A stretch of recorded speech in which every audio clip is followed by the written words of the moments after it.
বুকের রক্ত পেলে জগনের রুটিকে তরু তাজা হয়। সেগুলো ইসলাম পৃথিবীর বুকে জিন্দা হওয়ার জন্য ইমান ওয়ালা কলমাওয়ালার বুকে তাজা রক্ত দিতেই হবে।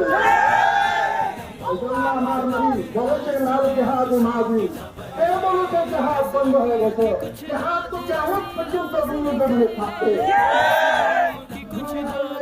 কিয়ামত পর্যন্ত থাকবে। ঝড় বৃষ্টি না হলে জমিনে কিছু ফসল হবে না, মুসলমানদের জিহাদ না হলে ইসলাম পৃথিবীতে বুঝে তাজা থাকবে, টিকে থাকবে না।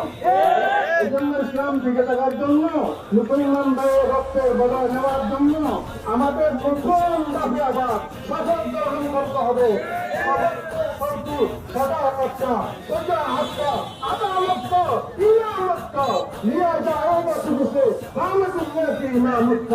মুসলমান মুস্তাহাবাবুল, আমি আমার বর্তমান বাংলাদেশ সরকার সবাইকে বলবো যে আপনি বাংলাদেশের মুসলমানের জন্য ফিলিস্তিনে যাওয়ার জন্য ভিসা ফ্রি করে দেন।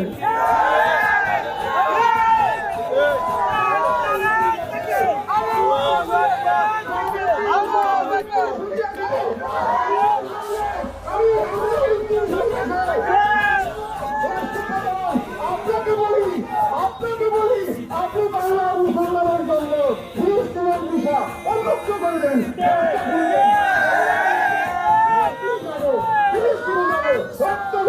ইসলাম পৃথিবীতে যেভাবে টিকে থাকে আমাদের 4 টাকা পর্যন্ত আমরা চেষ্টা করে যাবো।